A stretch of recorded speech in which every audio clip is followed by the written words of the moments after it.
Salut, ici Maps! Aujourd'hui, on fête le 6e anniversaire de ma chaîne BookTube. Donc, j'ai décidé de faire un petit concept autour du chiffre 6. Donc, cette vidéo va se séparer en 6 petites sections où je vais répondre à 6 questions par section. Donc, vous allez comprendre, mais il me semble que c'était quand même assez clair dans l'affaire, mais bon. Je me suis demandé qu'est-ce que j'allais faire. Il y a des années que j'avais lu vos coups de cœur. Il y a une année où j'avais répondu à des questions. Il y en a d'autres où j'avais fait des tags. Puis, il y a l'année 2 où j'ai fait absolument rien. Mais sinon, je sais pas, j'avais envie de faire un petit concept comme ça, puis il était vraiment trop tard pour que je fasse quelque chose de plus élaboré, genre lire vos coups de cœur. Il aurait fallu que je prépare ça d'avance, et je ne l'ai pas fait. Donc, allons-y ainsi. La première section, les 6 premières questions auxquelles je vais répondre, ça provient du tag bilan qui a été créé par ma collègue de fête de BookTube, Hello Kimi. Donc, j'ai pas choisi toutes les questions, en fait, ceux de la fin là, qui me plaisaient un petit peu moins. J'ai choisi les 6 premières questions à répondre, puis par la suite, on va passer à la deuxième section. Donc, on commence avec un petit peu de chiffres, mais il n'y en aura pas trop, faites-vous-en pas. La première question, c'est le nombre total de visionnements sur ma chaîne. C'est le chiffre 280 754 vues.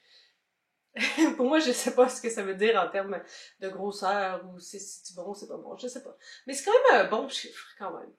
La deuxième question, c'est le nombre d'abonnés. Donc, je suis quelques jours avant, je sais pas si ça va avoir changé d'ici là. Mais en ce moment, on est à 1664 abonnés sur ma chaîne.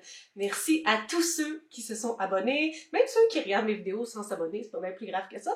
Mais merci de m'écouter, ça fait chaud au cœur, vraiment. Je fais ça pour le plaisir, mais je suis contente de savoir qu'il y a des gens qui peuvent apprécier aussi mes vidéos.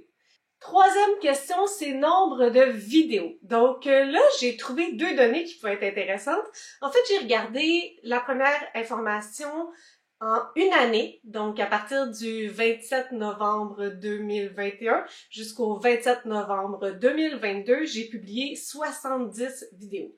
Donc cette année, j'ai un petit peu ralenti dans la publication, je suis plutôt à une vidéo semaine, 70, ça veut dire qu'il y a des semaines que j'en ai fait 2, donc ça fonctionne quand même. Mais ce que j'ai trouvé encore plus intéressant, c'est le nombre total de vidéos publiées sur cette chaîne. Est-ce que vous voulez me sortir des petites hypothèses? Avant que je vous le dise, mettez un chiffre en commentaire. Selon vous, j'ai publié combien de vidéos depuis le jour 1 de cette chaîne? Vous l'avez faite? Vous êtes prêts? Je vous le dis dans 5, 4, 3, 2, 1. 761 vidéos sur cette chaîne depuis le début, avec en complément 12 lives. C'est vraiment un gros chiffre. Mais c'est 6 ans quand même, tu sais. Ça veut dire que c'est à peu près 100 vidéos par année, alors que, tu sais, il y a des années que je publiais aux 3 jours. C'est sûr que ça fait pas mal de vidéos. Quatrième question, j'avais fait ce tag bilan-là il y a une couple d'années, et c'est la vidéo la plus vue sur ma chaîne. Et ma chaîne, elle est victime du fait que, au départ, je faisais des vidéos, un livre, une vidéo, et il y a certains de ces livres-là qui sont vus dans le cursus scolaire, particulièrement français, à ce que je crois. Est-ce que je comprends, en tout cas. Donc, il y a beaucoup de ces vidéos-là qui ont énormément de vues parce que les gens veulent avoir le résumé, veulent savoir ce qui se passe pour leur examen, quelque chose comme ça. Donc, c'est la même que la dernière fois.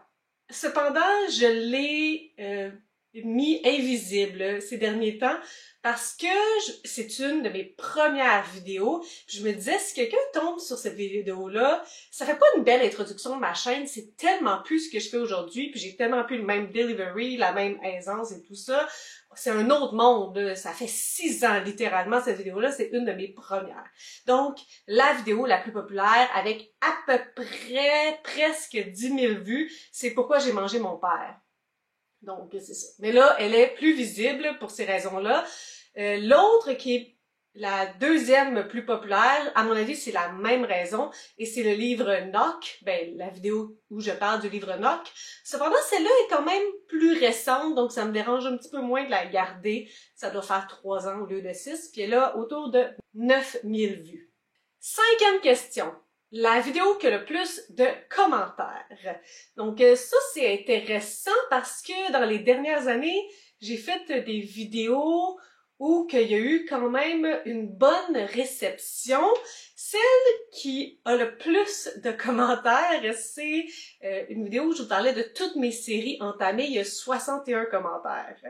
C'est une vidéo que j'ai faite en 2021 où je recensais là, tout ce que j'avais commencé. Je pense que j'avais même pas fait de ménage dans ce que je voulais continuer versus ce que je voulais pas continuer. Aujourd'hui, cette liste-là est beaucoup plus petite parce que j'ai fait du ménage. C'est pas parce que j'ai commencé une série que je vais nécessairement la terminer. Puis celle qui arrive en deuxième position, c'est la vidéo Le but de ma chaîne, que j'ai aussi fait à la fin de 2021, lorsque j'exposais, lorsque j'avais eu une petite montée de lait par rapport à pourquoi je fais des critiques, puis c'est quoi le but, c'est pas pour les auteurs, c'est pour les lecteurs, c'est pour les autres personnes de la communauté, etc., etc. Donc la première partie de cette vidéo-là, parce que j'en ai fait une deuxième partie plus récemment, mais c'est celle-là qui est arrivée avec, je sais pas si je vous l'ai dit tantôt, 52 commentaires. Et la sixième question, c'est la vidéo dont je suis la plus fière.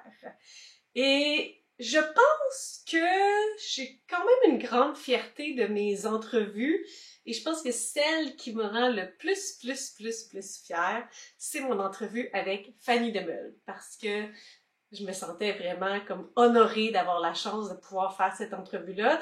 Et lorsqu'on rencontre une personne, une auteurice, on sait jamais si ça va cliquer. C'est pas parce qu'on aime les livres de cette personne-là qu'on va aimer la personne.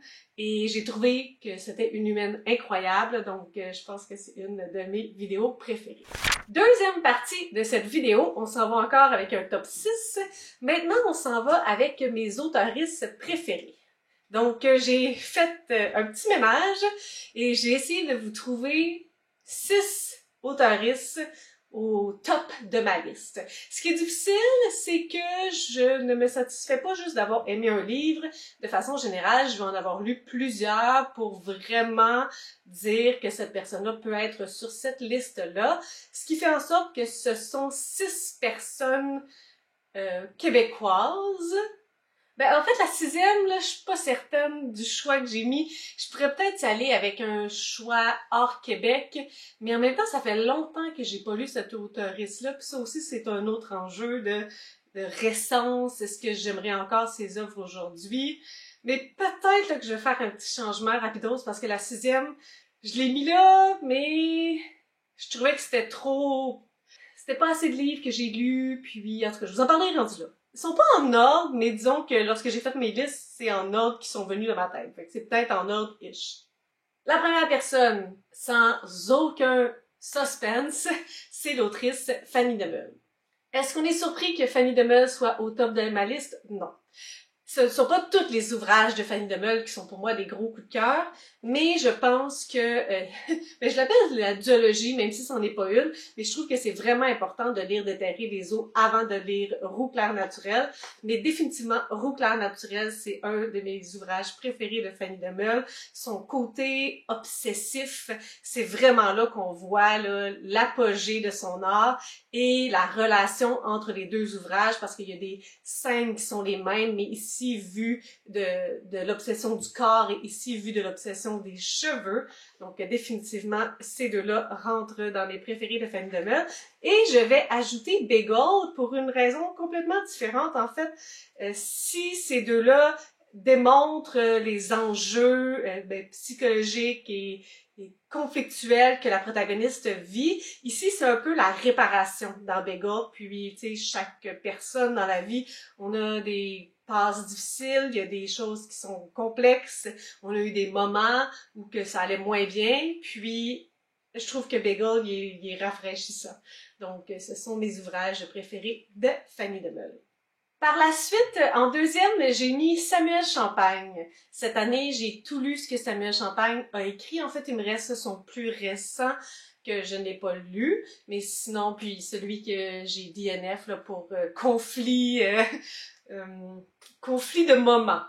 Celui-là qui est le choix d'une vie, là, qui parle d'une fille de 14-15 ans là, qui tombe enceinte. Là. C'était un petit trigger par rapport à ce que je vivais, donc c'est la raison pourquoi je l'ai arrêté, mais c'est vraiment pas parce que je trouvais que c'était pas une bonne histoire. Donc, mes ouvrages préférés de Samuel Champagne, le premier, c'est sans aucun doute, Antonin. Antonin, c'est l'histoire que je préfère de Samuel Champagne.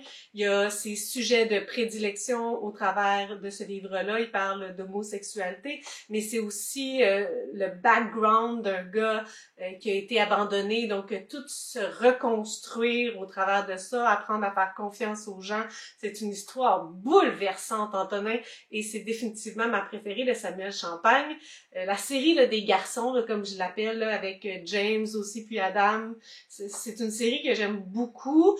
Dans ces tabous, je vous dirais que celui dont je parle le plus, je pense que c'est Garçons manqués, parce qu'il exprime vraiment bien la réalité des personnes trans, que parfois, dès le plus jeune âge, ils ont ces propos-là, ils se sentent dans le mauvais corps et ça paraît, ben, c'est une histoire difficile parce que les parents sont en gros déni et veulent pas aider leur enfant à cheminer, là. Donc, Garçons manqués, c'est difficile, mais si j'avais un ouvrage à mettre dans les mains de plusieurs personnes là, pour leur faire comprendre la réalité des personnes trans, là, je dis ça en étant hors contexte, mais je pense que Samuel Champagne est bien placé pour pouvoir en parler.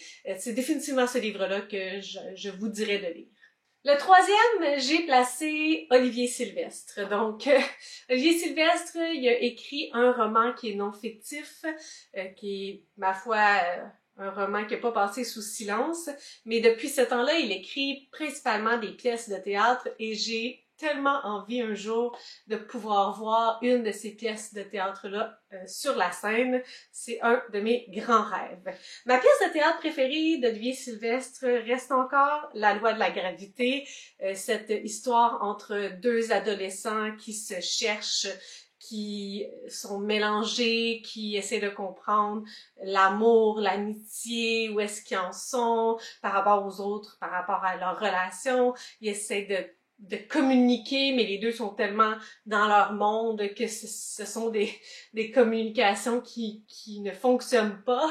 Tu parles à quelqu'un qui ne t'écoute pas, puis qui te répond des choses qui n'ont aucun lien avec ce que tu dis. C'est une histoire que j'ai beaucoup aimée, donc ça reste celle-là ma préférée d'Olivier Sylvestre. Mais il y en a d'autres, d'ailleurs, le guide d'éducation sexuelle pour le nouveau millénaire, c'en est une qui est bien appréciée de façon générale aussi.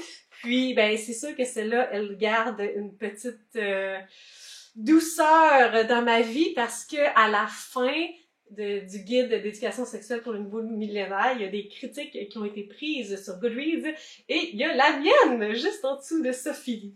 Donc, j'ai ma critique dans un livre. Écoutez, que demander de mieux? En quatrième, j'imagine que vous l'attendiez. Vous êtes comme, c'est bizarre, elle n'est pas encore sortie.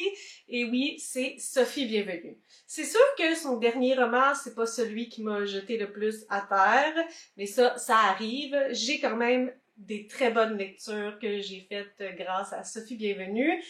D'ailleurs, Chercher Sam, cette histoire d'un homme qui vit dans la rue puis qui perd son chien, bouleversant comme histoire. Et autour d'elle, de Sophie Bienvenue, c'est la perspective de toutes les personnes autour d'elle. Donc, tout le monde parle d'elle, de leurs perspectives différentes, mais on n'a jamais la perspective de la personne même.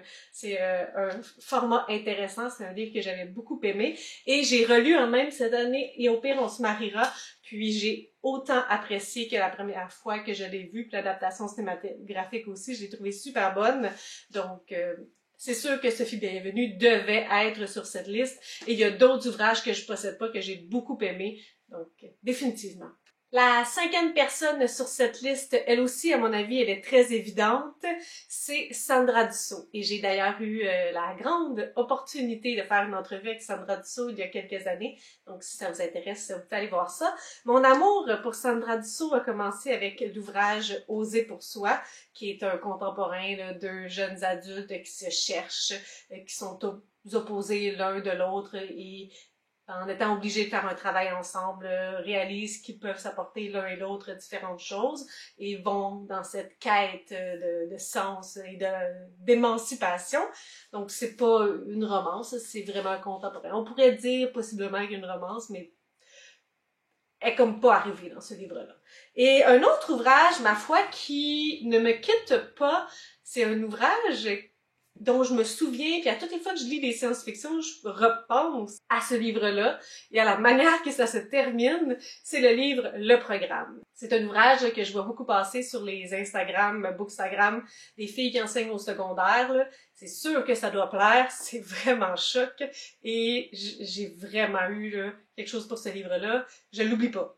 Et là, c'est ça pour le 6e. J'avais des possibilités, mais on dirait que j'étais pas complètement vendue. Donc, entre autres, j'aurais pu vous parler de Nicolas Giguère, mais les derniers ouvrages, les tendances qu'il a pris, c'est pas tout à fait dans mon genre. T'sais, c'est un livre que j'ai beaucoup aimé, mais je peux pas dire nécessairement la même chose des autres.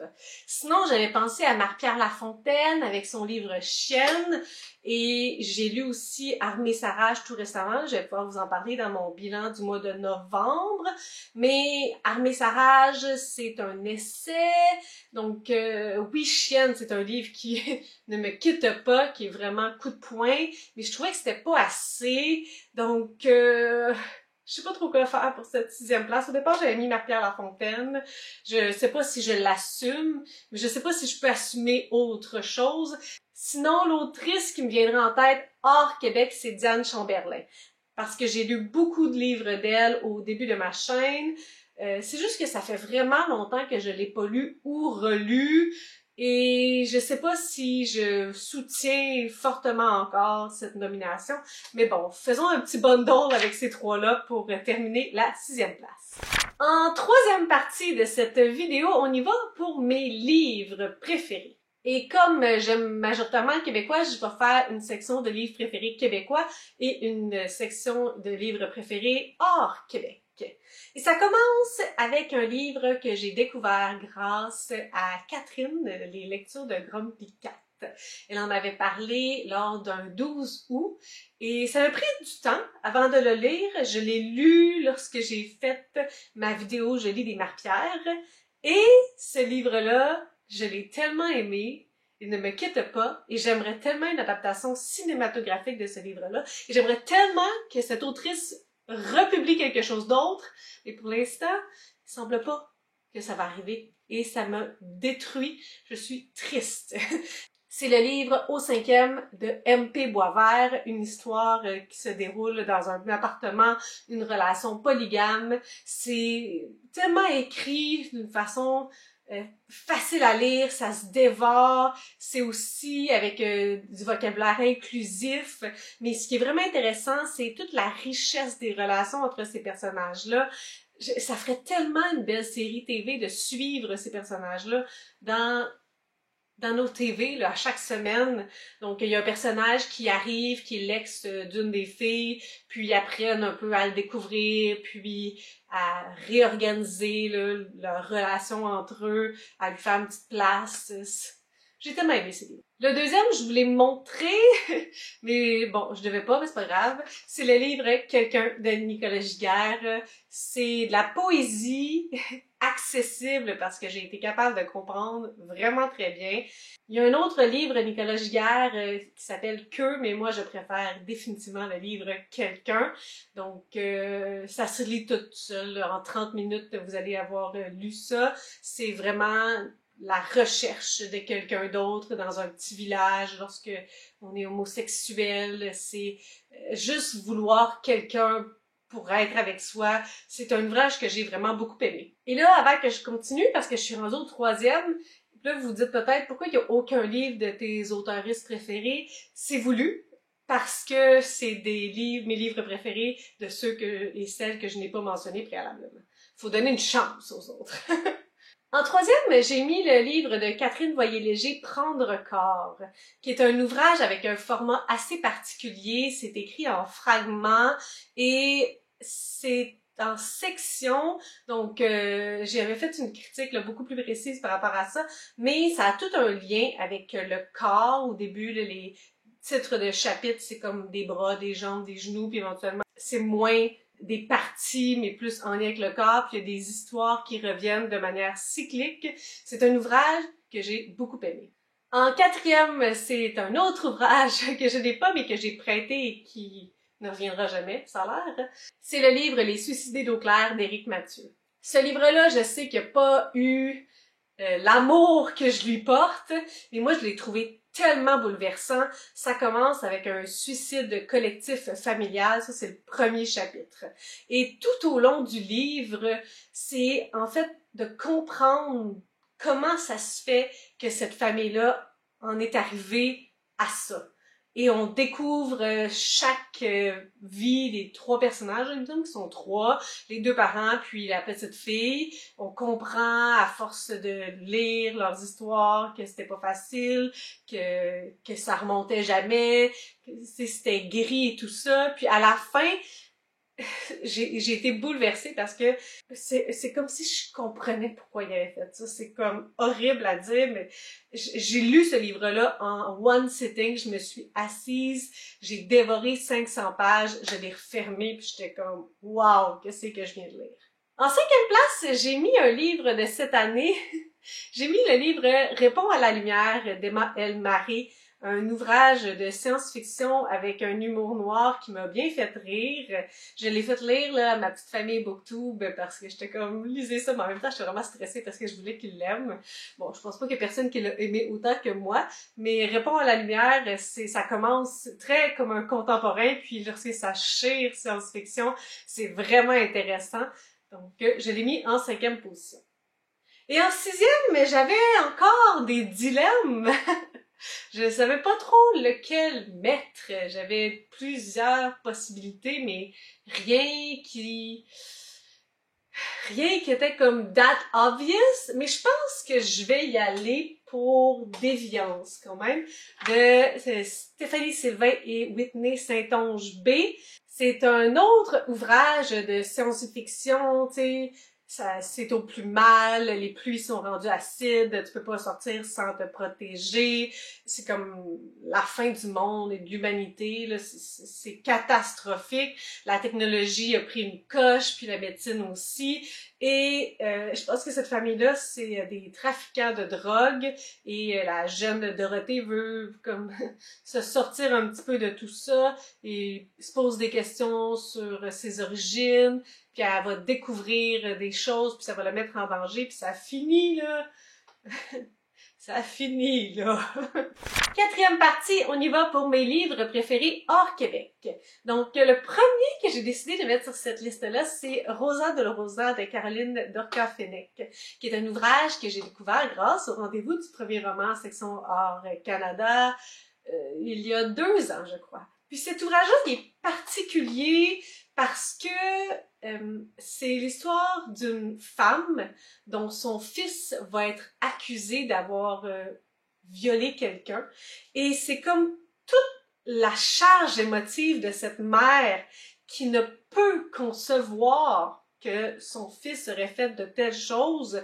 Donc, elle s'en va un petit peu sur sa propre mission de le disculper, de trouver des preuves que ça peut pas être lui. C'est vraiment de la perspective de la mère et c'est tellement chargé comme ouvrage, là, bouleversant. Dans un ton un petit peu plus léger, j'ai mis en deuxième position, vous avez un email d'Alyssa Cole qui avait été une suggestion de Karine la bouquineuse, qui est une belle petite romance, puis au début c'est une fille qui reçoit des courriels, puis qui dit qu'elle est une princesse là, dans un pays plus loin, je me souviens plus exactement c'est lequel le pays, et puis elle est comme, ben oui, on a du spam, puis elle arrête pas de recevoir ça, et le prince qui existe pour vrai dans ce pays-là, maintenant il se tanne, puis il est comme, ok, ben je vais aller la trouver, et il arrive, puis pour lui dire son identité, mais finalement, elle le mélange avec quelqu'un d'autre qu'elle n'a jamais rencontré non plus, et il décide de prendre cette identité-là pour un peu découvrir qui elle est, t'sais.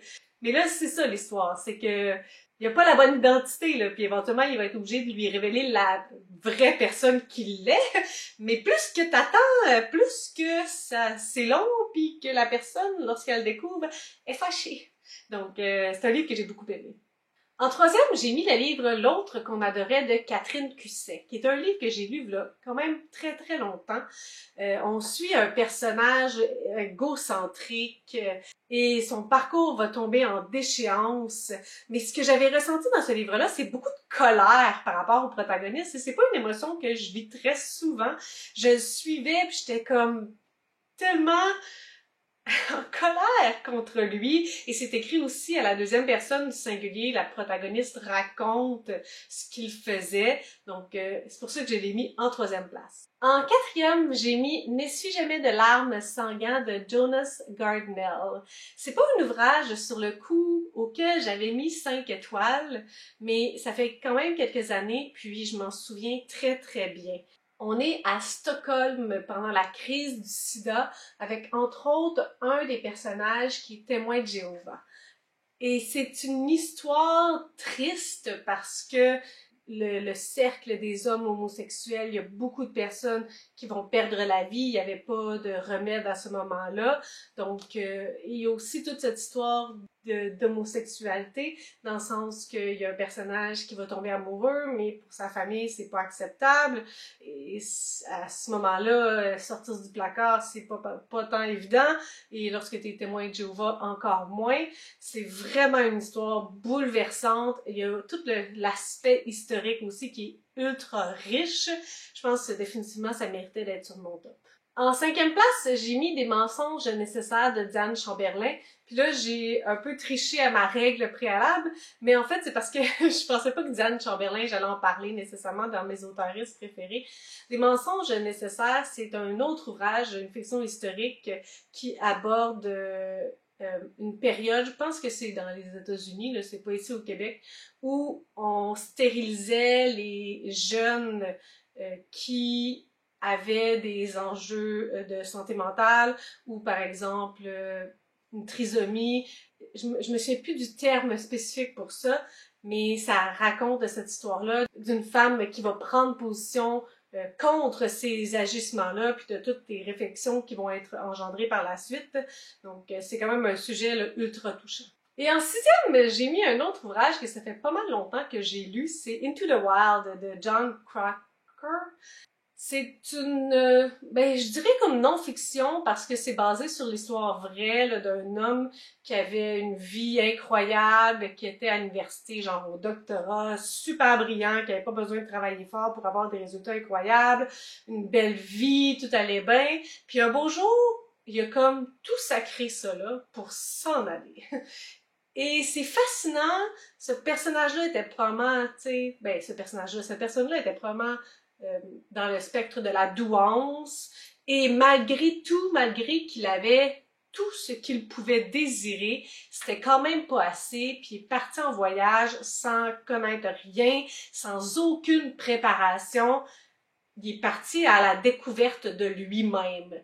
C'est vraiment troublant là, de se dire ça et d'avoir le guts de partir lorsque t'en peux vraiment plus là, de cette vie parfaite-là. Puis tu pars, ça demande beaucoup de courage. On est rentré à la cinquième partie avec mes 6 séries préférées. Et là, je n'ai pas mis aucune série que je n'ai pas terminée. Il faut qu'une série soit terminée pour être sur ce palmarès, c'est certain. En premier, c'est une série que je vous ai déjà mentionnée 1 million de fois, une série doudou, pas parfaite là, mais une série que j'aime vraiment beaucoup pour 1001 raisons. C'est la série Les 7 royaumes de Cinda Williams-Chama, qui est une histoire de royaume, une princesse qui se sauve de ses responsabilités, et par la suite, ça va l'amener dans un long voyage, elle va rencontrer des gens, elle va avoir des révélations, puis éventuellement, comme dans toutes les histoires de royaume, il va falloir qu'elle reprenne son royaume. Donc, elle va évoluer, elle va mûrir au travers de toutes ces expériences-là, puis elle va changer un peu sa perception des choses parce qu'elle va découvrir le peuple. En deuxième, j'ai mis une nouvelle série préférée et c'est Shades of Magic de V.E. Schwab que j'ai terminé cette année, des bonnes briques que j'aime avec 2 personnages forts, Kel et Delilah. une histoire de fantasy avec plusieurs mondes et les Londres, en fonction de leur couleur, ont beaucoup de pouvoir ou en ont pas. On suit Kel au travers de ces aventures-là, puis il va rencontrer Delilah, puis ils vont devenir une équipe de feu.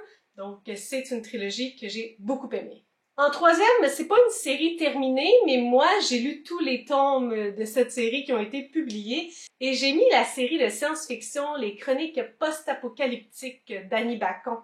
C'est jeunesse, ce sont des tout petits livres, donc qui se passent comme une secousse, un tremblement de terre, puis la majorité des gens meurent sur la planète. Puis au fur et à mesure des tomes, on va suivre des personnages différents, puis on va continuer à suivre les personnages qu'on avait rencontrés au tout départ. Il y a le format journal, il y a des listes, on voit bien la personnalité de chaque personne, puis leur mécanisme de survie et leur résilience. Donc j'ai mis cette série-là.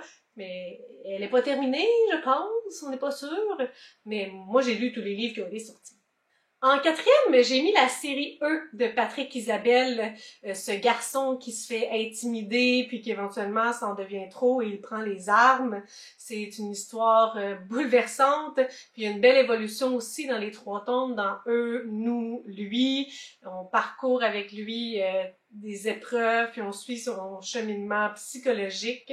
Donc, je pense que ça valait la peine d'être sur ce palmarès. En cinquième, j'ai mis la série La Bête de David Goudreau. Je pouvais difficilement passer à côté. C'est une série avec un protagoniste non fiable, avec une histoire qui veut retrouver sa mère, mais il y a des comportements déviants. Il est dangereux, là, complètement, mais lorsque tu t'embarques dans cet ouvrage-là, c'est tellement bien écrit, c'est tellement bien construit que tu suis pourquoi il fait ces choses-là, puis tu comprends. Donc, c'est une série que j'ai beaucoup aimée, avec la finale aussi, et son objectif là, de chercher sa mère un peu partout. C'est une série que je recommande fortement. Et en sixième, j'y vais avec Phobos de Victor Dixon, qui est une autre série de science-fiction young adult que j'ai beaucoup aimé. Puis c'est pas parfait comme bien des livres. Quels livres sont parfaits?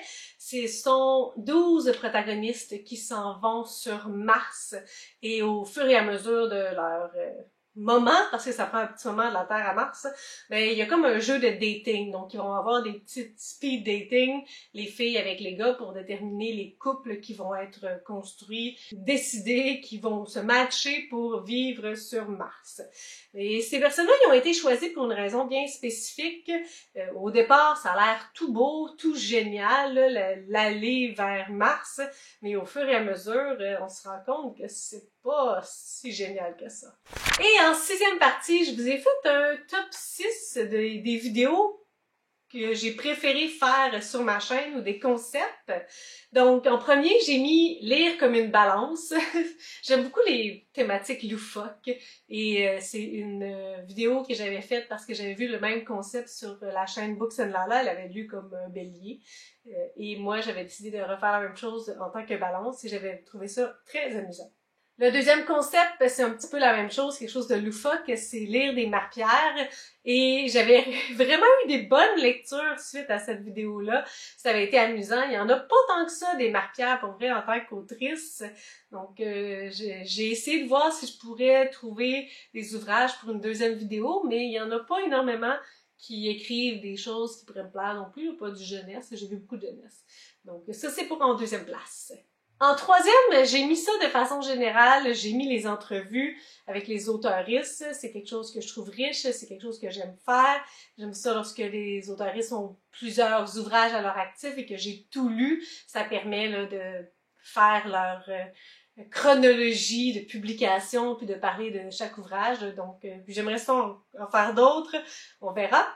En quatrième, j'ai mis la série Outlander du livre à la série télévisée. Ce sont des vidéos qui me prennent énormément de temps à faire, qui sont longues, qui sont laborieuses, mais je trouve ça tellement intéressant. J'ai pris des notes pour les prochains tomes, mais je sais pas si ça va arriver parce que les vues sont pas faramineuses, puis la quantité d'énergie pour tout ça, je suis pas sûre que ça vaut tant la peine. En 5 ans, c'est une vidéo précise, et c'est pas une vidéo, une critique élogieuse. C'était l'ouvrage Perdition d'Alexandre Vézina, et c'est un ouvrage que j'ai pas aimé pour mille et une raisons. L'histoire aurait pu être vraiment intéressante, mais il y avait beaucoup de tics d'écriture au travers de ce livre-là, et c'en est une que j'ai faite que je trouve les plus drôles. Ben, comme ma caméra a lâché puis il restait si peu de choses à vous dire. Désolée si le cadrage est pas pareil. Donc j'étais en train de vous parler de Perdition, une vidéo où je me trouve hilarante et c'est ça. C'est en gros la raison pourquoi cette vidéo est là. Il y a sûrement d'autres vidéos que j'ai sûrement mieux faites et que mes critiques étaient plus on point, etc. Mais celle-là, il y a quelque chose de quand même drôle dans la manière que je m'exprime. Et finalement, la 6e, c'est un live que j'ai fait avec Sylvain Desmenti. En fait, c'est le concept que je trouve très très cool. On avait classé les livres qu'on avait lus tous les deux de Elle.com à Paradis Clé en main, puis on s'était déguisés parce que c'était l'Halloween, donc Sylvain était déguisé en démon, puis moi j'étais en ange. C'est juste un concept que j'ai trouvé très amusant. Et voilà, 6 ans ont passé, c'est incroyable. Qu'est-ce que l'avenir nous réserve? Je ne sais pas, mais j'ai encore du plaisir à faire des vidéos puis à jaser de livres, donc ça pourrait continuer pour d'autres années. Qui le sait? Qui le sait? Sur ce, si vous avez des suggestions, des critiques, des commentaires, n'hésitez pas à le faire. En dessous de ma vidéo, je publie une vidéo le samedi. Si vous avez aimé cette vidéo, n'hésitez pas à mettre un petit pouce, à vous inscrire à ma chaîne. Et sur ce, je vous souhaite de bonnes lectures.